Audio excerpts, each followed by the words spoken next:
Hello students, welcome back to our chemistry class. In the previous class, we have been discussing about extraction of metals.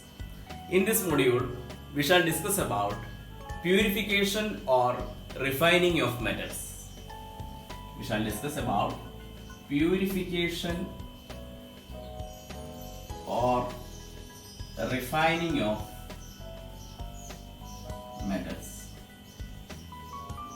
in which the most widely used method is electrolytic refining. Electrolytic refining. In our previous class, we have discussed about isolation of metals. Once the metal is reduced and we have got it in the metallic form, now that metal still contain impurities. In our next step, we need to purify them. Metals like copper, zinc, nickel, silver and gold can be extracted by using the method of electrolytic refining. In this module, let us study about electrolytic refining of copper.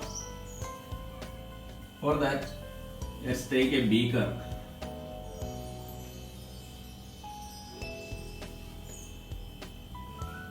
In which we have to take one copper electrode, which is a pure copper, and this pure copper you need to connect it to a battery's negative terminal of the battery, and positive terminal you need to connect it to the impure metal.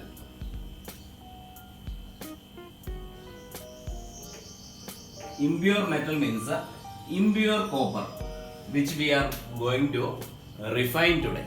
Okay, suppose this is what is the metallic copper, we got it after the other isolation methods. Okay, for that first we have to take a pure copper, and that pure copper we take as cathode. So you know, cathode is negatively charged. Why? Because this cathode is connected to the negative terminal of the battery, and to the positive terminal we are connected the impure copper. So this impure copper connected is a anode. So children, remember, impure metal must be connected as anode. Now the most important thing, we have to take the salt solution of the metal which we are going to purify today. Today we are taking the copper metal. So you need to take an electrolyte. What you have to take? You have to take an electrolyte, which is a salt solution of that particular metal which you are going to purify today. Okay. So the copper salt, let us take a copper sulfate, CuSO4. CuSO4, once it is in the solution, we can say it is aqueous copper sulfate. So in this is the apparatus. Let us put a key, plug in. This is our key. This is the arrangement of electrolytic refining of copper. Okay, where in this solution we have Cu2 positive, that is copper ions, and SO4 2 negative ions are there, and we have to add a little amount of acid in order to make the electrolyte to conduct electricity. Okay, so during this process of electrolysis, what happens? Once the connection is over, plug in, then current passes through this and Cu2 plus present in the solution will be getting it into attracted towards the cathode. The Cu2 plus ions will have the tendency to move towards this cathode because negative and positive will tend to attract each other. So when the current passes, as soon as this Cu2 plus ions reaches near this cathode, by accepting these electrons, the Cu2 plus will convert it into Cu solid. So Cu solid, by accept this 2 positive means this Cu aqueous Cu lacking 2 electrons in it. That's why it is Cu2 positive. This Cu2 positive ions, by accepting 2 electrons by the conduction of current, it converts to Cu solid. So once it is actually converted into Cu solid, it will actually get deposited on this pure copper. Now, as you know, in the solution, the amount of Cu2 positive and SO4 2 negative must be equal. So in order to compensate the Cu2 positive ions in the solution, from anode, copper will start depleting, where this Cu will start converting it into Cu2 positive and start releasing electrons. So 2 electrons will be released by converting a Cu into Cu2 positive. This Cu2 positive will come out into the solution as ions. So this process will be keep on continuing as long as the current is actually passed through it. Finally, there will be a stage reaches. This Cu keep on reducing its size because this is actually converting it into Cu2 plus ions. Finally, there will be a stage where this Cu completely converts into Cu2 positive ions, and this Cu2 positive ions, by accepting the electrons, it converts to Cu solid and it gets deposited on the surface of this pure copper. So the pure copper metals actually gets deposited at cathode, and at the bottom of anode, the impure substances will be deposited as anode mud. Understood? Now this is actually the anode mud, or we can say the impurities will be deposited at the bottom of anode.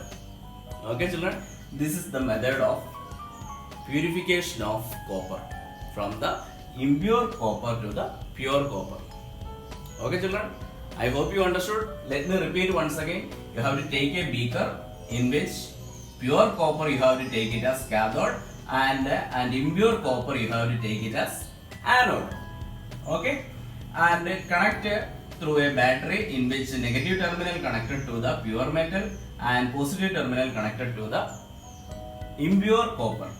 Okay, and you have to take electrolyte. Electrolyte is actually the liquid which allows the conduction of current to be possible. Now you have to take the salt solution of copper, since copper is getting refined. So either you can take copper sulfate or you can take copper nitrate also, there is no problem. That must be a salt of copper.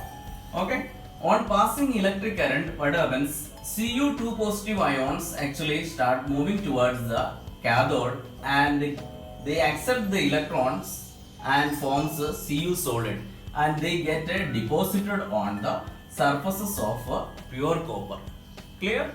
And the depletion of, in order to balance that Cu2 positive or electrical neutrality in the solution, in order to children remember, in order to furnish the or balance the electrical neutrality in the solution, from the impure copper will start losing the electrons and converting it into Cu2 positive.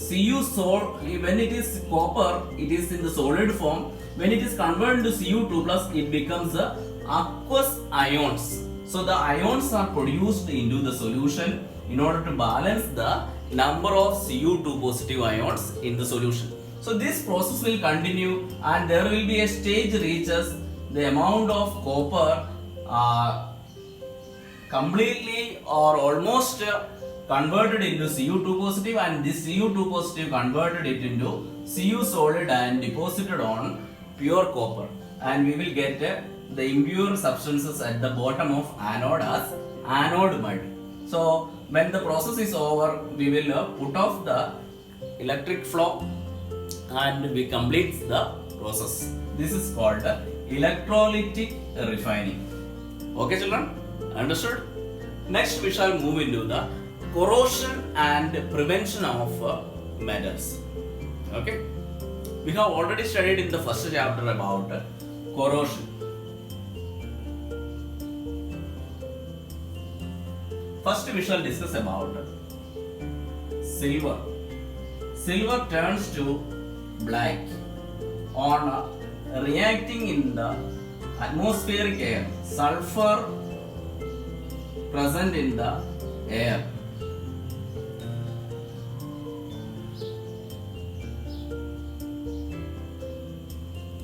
And converts to silver sulfide.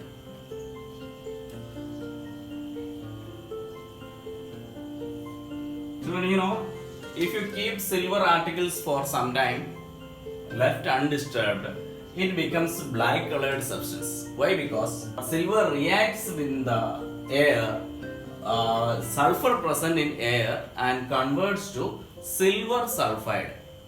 And second case is copper. Just now we have done the purification of copper, but this copper, you know, copper has got a brownish color. If you keep copper for some time undisturbed, copper will start getting a greenish color on its surfaces. This greenish color is due to the reaction with the carbon dioxide present in air, and it converts to copper carbonate. Okay, copper carbonate. Copper will turn into copper carbonate. And we have also discussed in the first chapter about iron. Iron particles becomes a brownish colored flaky substance. It's due to the formation of rust in it. This particular case we have already discussed in the first chapter. So these are the corrosions of some metals like silver converts to blackish color. Why? Because of the presence of sulfur present in the air and converts to silver sulfide. Because of that, it becomes a blackish color, and copper develops a green colored coating because it reacts with the carbon dioxide present in air and converts to copper carbonate. And you know, iron becomes iron oxide, or a brownish colored substance is formed on the surfaces of iron because of rusting takes place. Clear children? Now we shall discuss about some of the prevention methods which can be done in order to protect our these metallic substances. There are different methods employed for the prevention of corrosion that we have already discussed. Whether you can oiling or greasing, you can prevent rusting, or you can paint and keep the iron articles so that they will not come in contact with the moisture present in the air. But every substance we cannot prevent that way, because sometimes these substances need to be exposed.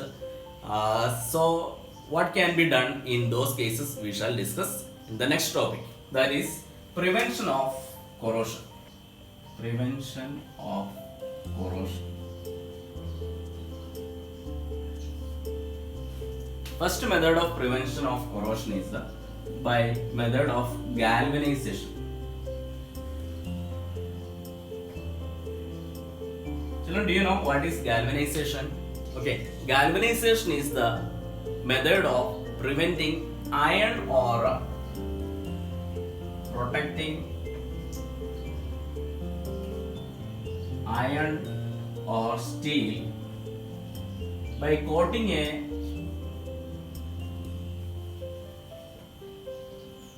layer of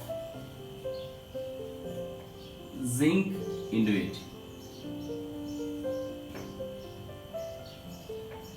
By coating zinc, we can protect iron articles getting rusted. So that process is called galvanization. Let me repeat once again. By protecting iron or steel by coating a layer of zinc, we call it as galvanization.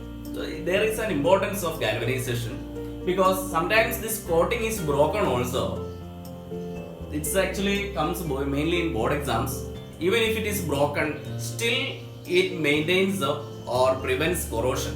Why? Because the zinc present near to it, if suppose iron articles are actually getting corroded after getting cracks, through the cracks, suppose iron is actually converts to iron oxide. So the zinc present nearby it, this zinc actually is more reactive than iron. So what will do? This iron oxide, which is iron which is converted into iron oxide, still it can actually get displaced. Zinc can displace the iron and get it into again iron. So that way it can prevent rusting of iron. So this is one of the main important method of prevention of iron from rusting, that is galvanization. Next we shall discuss about alloying. Second one is alloying. Children, do you know what is an alloy? An alloy is a homogeneous mixture of two or more metal or a metal and a non-metal. It can be combination of two or more metals. For that, what we do is we heat the metals and make the molten form of the metals and two or more metals and make them to fuse together. Okay, and in the molten form or the liquid form, they mix together to form an alloy. Okay, alloy is a homogeneous mixture of two or more metals or a metal and a non-metal. Clear? Homogeneous mixture of metals or metal and a non-metal. It can be a mixture of metal and a non-metal, or it can be mixtures of mixed metals. Okay. One of the metal is in alloying. One of the metal is mercury. If one of the metal is mercury, that is called amalgam. It is called amalgam. What is amalgam? Amalgam is if in an alloy one of the metal is mercury. If it is mercury, that alloy is called amalgam. Okay. Next one is brass. Brass is another alloy. Brass is an alloy of copper and zinc. If the combination of copper and zinc, we call it as brass. Another one is bronze. Bronze is an alloy of copper and tin. Symbol of tin is Sn. So brass is actually the combination of copper and zinc, and bronze is a combination of copper and tin. Clear? Next one is solder. Solder is an alloy of lead and tin. That is Sn and Pb. Okay, lead and tin. Now, pure gold.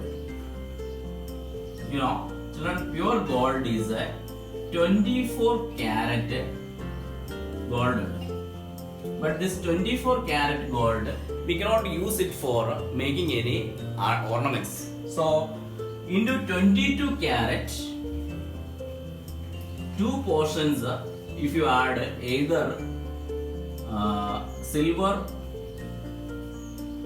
or copper into it, this is actually more efficient. It becomes more efficient. That is 22 karat gold. Nowadays, what we use for the ornaments and all, 22 karat gold plus 2% or 2 parts of silver or copper is added into it. That's what is used for the preparation of ornaments. Okay, so these are some of the prevention of corrosion methods, where we have discussed mainly about galvanization and alloying. Alloying is a homogeneous mixture of metals and metal and non-metal. Clear? So children, today we have discussed about refining of metal, in which electrolytic refining of metal we have discussed. I hope you understood that. And we have also discussed the importance of prevention of corrosion, and we have also discussed some different types in which prevention of corrosion can be done. That is galvanization. Galvanization is a protecting of iron or steel by coating a layer of zinc. And in alloying, we have discussed what is an alloy. Alloy is a homogeneous mixture of metal or metal and non-metal.